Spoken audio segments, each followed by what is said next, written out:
welcome back to ESBR Boxing's YouTube channel. Delighted as always to be joined by Danny. This is a post-fight further reaction video in regards to Sonny Edwards and Galal Yafai, in which most people who are watching this video would have seen Galal Yafai stop Sonny Edwards inside 6 rounds. If you enjoy this video, please do check out the rest of the content on this channel and subscribe if you haven't done so already. Danny, Galal Yafai expected to fight for a world title at some point in 2025. So we're just going to discuss a couple of the world champions here. Obviously, we're not experts in the flyweight division here. It's not a hugely popular weight division in British boxing, if we're honest. Galal Yafai has won the WBC interim title last night against Sonny Edwards. The full champion, the proper champion, is Japanese fighter Kenshiro Teraji, who's will be seen by some as the best flyweight in the world now. Stopped Christopher Rosales in his last fight to become champion. From what you've seen of both fighters, Danny, is there someone you would favour in this one? Break it down for us.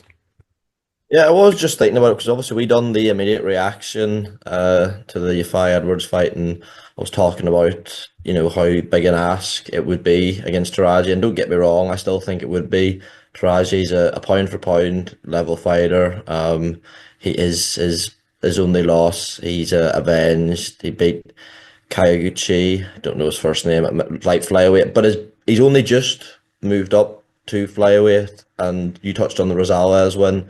Christopher Rosales well past his best at this stage. Been around a long time, had a lot of fights, and don't get me wrong, Taraji won that fight in very dominant fashion. I think it was in the Nakatani undercard maybe, and he again looked incredibly good. But still, you would say against a top flyweight, we're yet to see it. So I don't think Yafai would be without a chance against them. He'd be the naturally bigger man. He'd be the stronger man. In terms of punch power, Taraji can definitely punch to a level. I don't think he is a one-punch knockout artist. He would definitely have enough to keep Yafai honest. He wouldn't be able to just maraud forward like he did against Sonny Edwards tonight. Definitely not. But the thing is that going to Japan, it's not like going to Germany to fight Klitschko or coming to the UK to fight anyone. You will get a fair shake on the scorecards. I mean, I've actually watched a couple of fights in Japan where they've sort of favoured the away fighter, almost as if they're extra careful not to come across like they're favouring the home fighter. So that's a factor you don't necessarily have to consider. In saying that, Taraji has the much deeper resume. I mean, this is, in his, in 9 fights or whatever it is, Yafai's done better than most fighters would do at 9 fights, but his only win of note is Sonny Edwards, and that was a very faded, in what sort of headspace we don't know, very unfit to my eyes, Sonny Edwards. So there are still question marks, and I would make Taraji a favourite, but it's not a foregone conclusion. And if that fight was to happen, and Yafai was to pull it off, it would be up there with the best wins of any active British fighter. But I would favour Taraji, but it's definitely, as I say, Yafai definitely has a chance in it if it was to happen next year. Yeah, hopefully we see it. Would you be quite confident that fight would be in Japan, Danny? Oh, 100%, 100%. I mean, Japan's booming at the minute. I mean, I had in my head up until maybe like a year and a bit ago, whatever, it was only like Inoue and Nakatani that can sell tickets over there, but it's not the case. Anytime I watch a show in Japan, it's packed out. They pay fighters very well. Even Charlie Edwards, if you notice, you see fighters at the higher weights like, oh, I want to get a fight in Saudi. Charlie Edwards said, I want to get a fight in Japan. So the fight would definitely be in Japan, I think, if it was to happen. I don't think Eddie Hearn's going to shell out to bring Taraji over to Birmingham. Not going to see him in the Resorts World Arena then. No, well, you don't know. You never know. You never know. Maybe he's been before. Yeah, mate. It's a good arena to be. Not easy to get to, but a good arena. No, it's not. It's a nightmare to get to. No, absolute nightmare. We're just going to talk about one other fight here, Danny. Look, we're not, as was mentioned, we're not experts in this weight division, but there's one guy who actually has a bit of history with the man you just mentioned, with Charlie Edwards, someone who was seen as the best in the division at one point, although that feels a while ago now. Julio Cesar Martinez, the Mexican, Another big puncher, same as Taraji. Um, it's a bit of a mystery what's going on with him now. We don't know when he's next going to be back in the ring, at what weight. He's been inactive. But who knows? Maybe his kind of comeback fight could be against Galal Yafai now that Yafai has had such a massive win. Any thoughts on that one, Danny? Is that something that appeals to you? It appeals to me in the sense I think if I were given him an absolute beating, which I would try to be diplomatic here. I think a lot of people would quite like to see. I think Julio Cesar Martinez has kept that WBC title hostage for so long. Completely ducked the fight with Sonny Edwards. Was offered by all accounts close to $1 million, which before Riyadh season became a thing. I suppose in the flyweight division, it's a huge payday.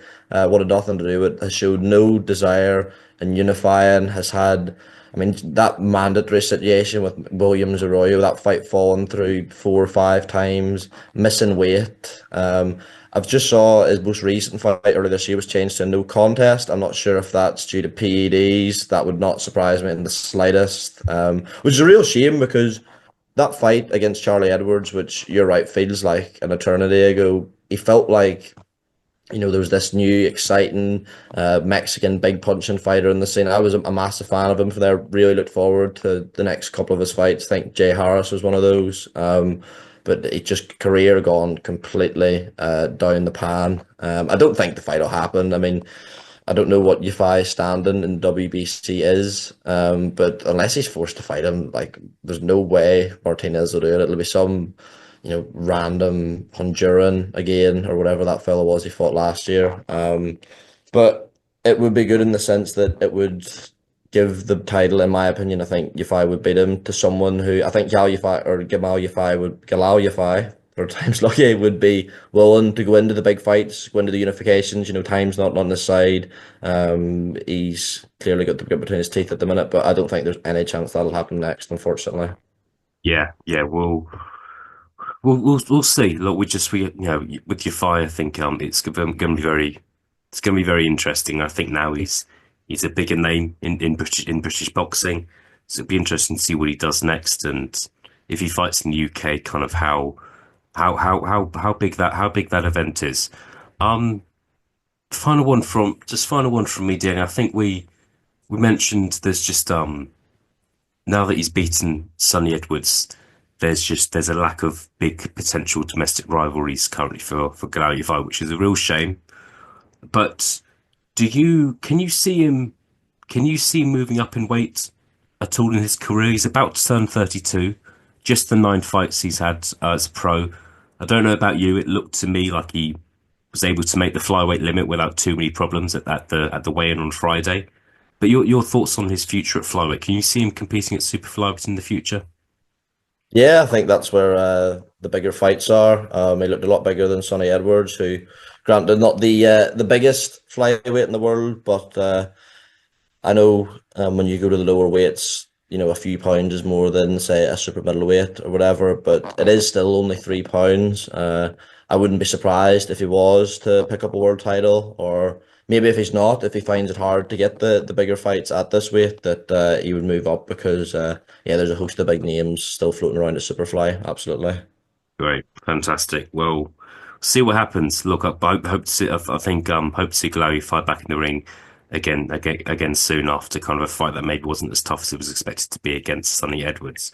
Danny, good to be joined by you, and yeah, few busy fight weeks coming up, so I'm sure I'll be speaking lots to you soon. All the best.